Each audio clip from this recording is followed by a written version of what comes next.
Well, welcome back to the Ropes Family Podcast. We're going strong. We're getting it done. We're getting some topics done today. It's a little bit of a heavier topic, but I think it's a good one to discuss. It's a good one to discuss, and it's going to be anxiety. Anxiety is a feeling of worry, nervousness, or unease, typically about an imminent event or something with an uncertain outcome. Is that from Webster's? Yes, it is. Webster's really knows what they're talking about. It's impressive. So, Courtney, this might get personal, how have you experienced anxiety? Oh, man. Anxiety is a rough one for me.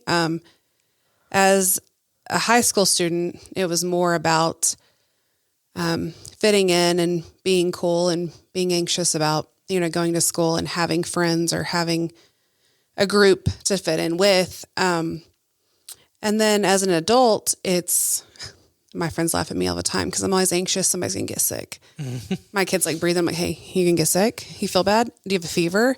Mm-hmm. It drives everyone crazy around me, but that's my anxiety. That's where I focus all of my problems right there. And the thing is you're not in control of that, even if they do get sick. Yeah, I know, but I love control. But I can be prepared. I think that's a big deal. That's a big topic.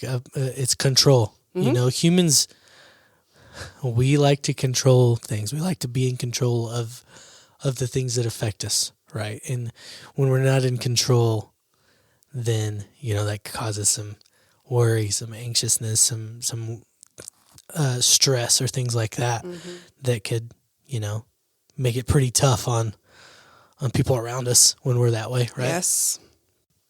So with anxiety, is it like fear or worry or anxiety or stress? Are those all the same thing? We kind of talked about this last week. What's the difference in stress and anxiety?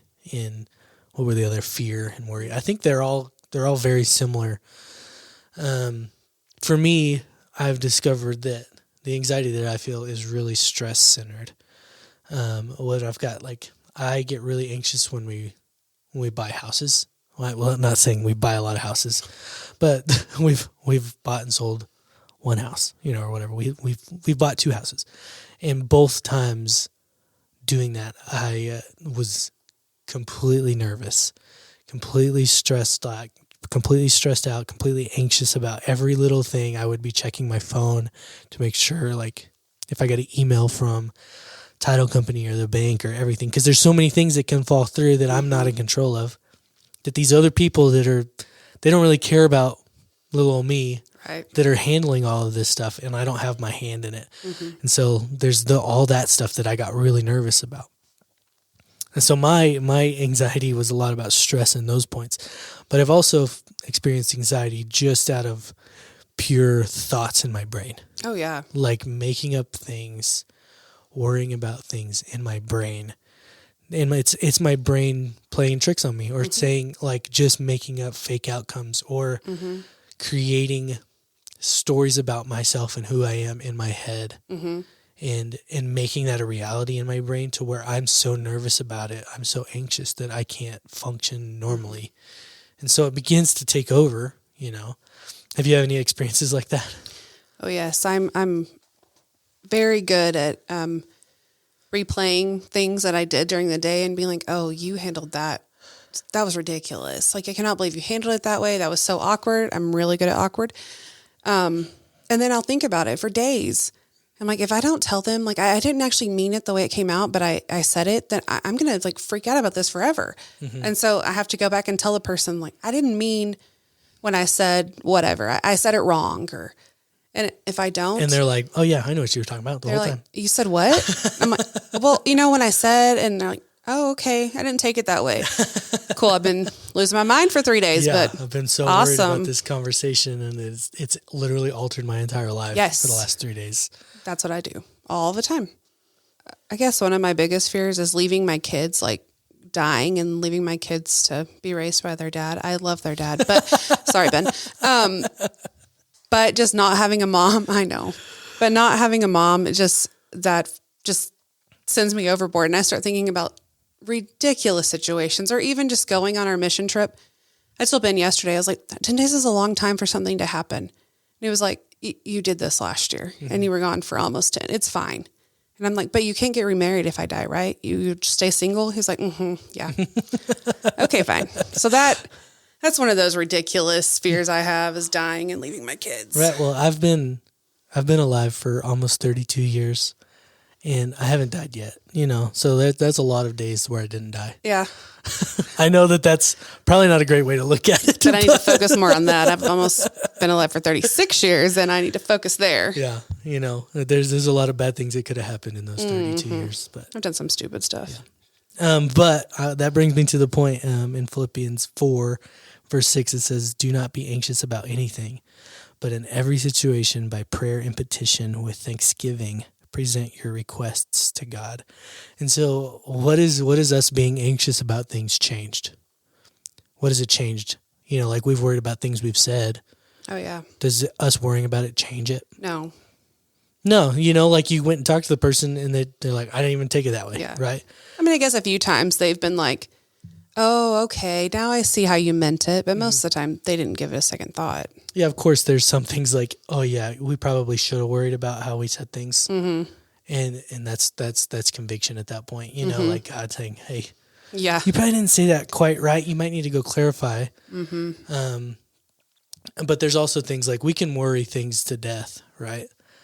I shared this is what we talked about in youth last Wednesday, as we talked about anxiety and does anxiousness change anything? And some of the students said, yeah, I mean, it does. Like if I'm nervous about jumping off of something because I could die, yeah, I probably shouldn't. I changed the outcome because I didn't jump off the thing and die. Right. There's a reason why we get anxious and nervous. But we just need to make sure we pinpoint it to the right things, and in all those things, in prayer and petition to God, is we need to give those things to Him. And I shared a story about, I get really nervous, when we go on vacations, right? Because there's so many little details that go on, right? There's so many things that we got to worry about. Like what time the flight leaves, or the plane leaves, or the cruise leaves. I get so worried we're going to get left in a foreign country when we go on cruises. I get so worried we're going to be late and we're going to be like chasing a boat. It's a valid and it's fear, gonna be gone. though. It's valid. Right. But like all it takes is preparation. Right. Okay? And I'm going to get there in just a second. I worry about all the little details that go in because I'm not in control of them. But what Allison is really good at is preparation and planning. So we make a great team. She's got it all planned out, so I don't have to worry about those things. Mm-hmm. She knows what time the boats leave, so we can get to the boat, right? Yeah. She knows what time the plane leaves, we can get to the plane in time, right? She knows all of the things. She's got it all planned out. And if I look at my life, like God has got our itinerary planned out, then I don't have to worry about the things that are going to be tomorrow because God knows the itinerary. That was like the big point that I made is God's got an itinerary for our lives and He knows what's next and He knows the ways to get there and He's prepared for it. We may not be, but He is. I like the itinerary because I love itineraries and lists. So I'm glad God has that down for me. I know one thing that I've struggled with is anxiety learned? Am I teaching my kids to be anxious because I'm anxious? Yeah, I think so. I think it definitely can be modeled, like, oh, mom's nervous about this. Dad's nervous to go on vacation. Should I be nervous to go on vacation? Yeah, I think it's definitely, kids pick up on the way we do things for sure. Especially as they get older. Mm-hmm. So how can we model confidence instead of anxiety to our children? I think discussing things and praying for things together as a family or, me and the kids, it helps all of us to calm down about stuff. Mm-hmm. And my oldest and I will usually be anxious about the same things. And so when we start talking about stuff, he's like, yeah, I was really nervous about that. And I was like, oh, me too. And if we can talk through it, pray about it, it really helps him to calm down in the same way it's helping me. Yeah. So that's good stuff. And sharing your burdens with each other. I think That's realizing biblical. realizing that you're not alone in your crazy thoughts. Like Yeah. other people have crazy thoughts. That's a great point. So I know that when I start getting super busy and, having this crazy schedule that consists of sessions, church, kids, activities, I start losing my mind. I get anxious. I'm like, oh, we're not going to get here on time. We can't do this. We can't do that. So is there come a time we need to, lighten our plate, lighten our load to be less anxious about things? I like to, I have a funny saying about this that drives Allison crazy. I say people are walking around with life like it's Thanksgiving Day with all these things on their plate. Like that's how we treat our lives, is we've got all these things on our plate, just, weighing us down. Yep. So it's all good things. But if you eat too much of it, right, what does it make you? You're miserable. Miserable, right? And so if we're worrying about all these things on our plate, they're going to make us miserable if we're trying to do them all at the same time. I also had this other thought. I don't know if this is related to anxiety, but it does have something to do with how much stuff is on our plate. We were at a cheerleading competition this weekend, and I was kind of sitting there thinking, I said, how much does cheerleading have an effect on our entire family's life? Like what percentage of our life is affected by cheerleading? I don't have a number. It's a lot. It's pretty high right now. And it'll let up here in a little bit. It's just kind of the season. But does our relationship with God, does my family's relationship with God have the same amount of effect on our family than that cheerleading does? Like on our plate of Thanksgiving, God's the turkey, but how much turkey is on there? How much turkey can we eat if there's too much stuffing or green bean casserole or whatever? I'm sorry, I'm making you guys hungry. Mashed taters, all the things that are on your plate. How much turkey can we eat if we're full of all the others? Right. And so... It's convicting. Sorry. It's okay. I mean, I'm in the same boat. It's kind of one of those things like we've got to make sure that God is the main priority of our families.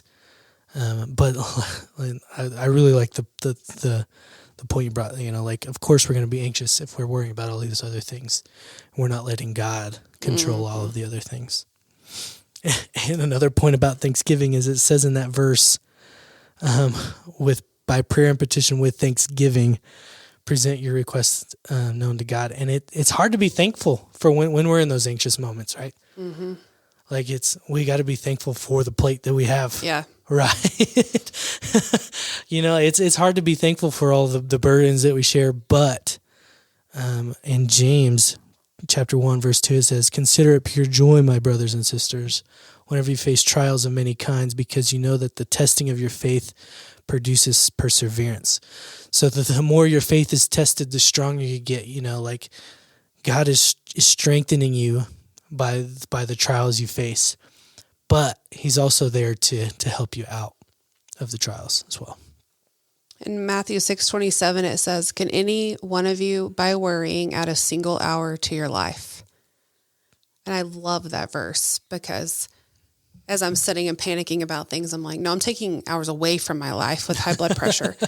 So I do have to remember that a lot. Like, calm down, let go, let God, that cool saying. Yeah. That Jesus, kind of take thing. the wheel. Yeah, Jesus, take the wheel. How many times have we said that? Way too many. Podcast. We're going to get sued by Carrie Underwood. Possibly. So what's a way that we can kind of help our kids deal with anxiety or anxious thoughts when it comes up? Talking about it together, and I guess I suffer because I won't listen. Mm-hmm. I'm like, oh, here, let me fix it for you. No, sometimes my kids just need to say, like, here's what's stressing me out. Here's what I'm anxious about. Mm-hmm. They don't need me to fix it. They need me to sit there with them and work through it and then talk to God about it and not me try to fix it. Once again, control. Mm-hmm. And I think that is where I struggle the most, is just listening and helping them through it without fixing things. Yeah. And I think that kids, they're going to be confused on what these feelings are. Like it took me till I was 30 years old to realize that my anxiety was related to my stress, right? So giving it a name for your kids, like, hey, this is what you're feeling. Yes. And this is what is happening, and this is what you need to go. And then you lead them to the throne of grace. Say, this is what God says. Says, give me your burdens, I will take your burdens and I will, I can handle your burdens, share your burdens with your community and share your burdens with God. And that's what the design is, I think. And I mean, in my life, I'm not against anxiety medication if needed. I know a lot of people are. There's a lot of stigma around There it. is. It's very clinical and very like, oh, they must be crazy or something. But I mean, I know a lot of people on them, and that was their last straw. They had to get on it. I mean, what do you do when you get a headache? Take medicine. You take some Tylenol, right? And so use some peppermint oil. Yeah. Well, I didn't hear what you said, but yeah, you use peppermint oil. Is Yes, that what you said? peppermint oil. Yeah, we tried that. No comment. But when you go to the doctor, they give you some antibiotics to help you get better. And there's a reasons why, God gave doctors and God helped people invent medicines. Yeah. To help people with these things, and there's a lot of stigma behind medication, and you do have to be careful with it. You do. You do need to make sure that you trust your doctor and that your doctor really knows what they're talking about, and you do your own research, not just blindly trust a doctor either. Right. I just don't think it shows weakness or like distrusting God to get on a medicine if you need it. Right.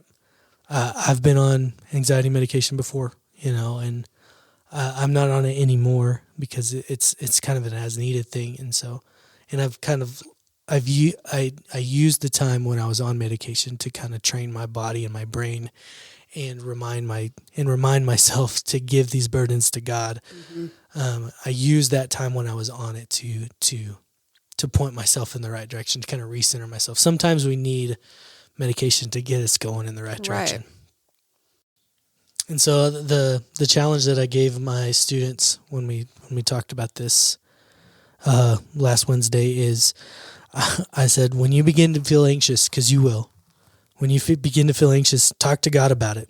Take it to God, and then be thankful for what God has done for you up to this point. Like I said, I've been alive for 32 years, haven't died yet, Like, this is going to be real bad timing if I die in the next couple of weeks. True.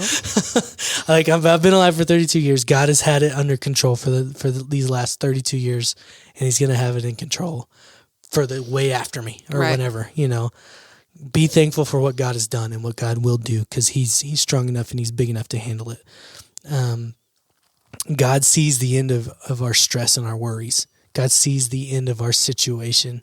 He's not scared of our situation. So I told them to trust God in all situations, and with prayer and supplication to go to God and be thankful and make those requests known to God, that he's in complete control and we need to trust him in all things.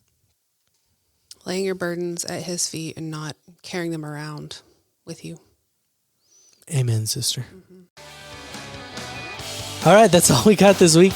I know that's pretty heavy, but, it's just one of those things that you've got to kind of learn how to deal with, because humans are anxious human beings, and there's a lot of stigma around it. But if God chose to put it in the Bible through Paul, that means it's a serious issue that needs to be acknowledged, and then there's a way to deal with it. So we'll see you guys next week. We love you guys. Thanks.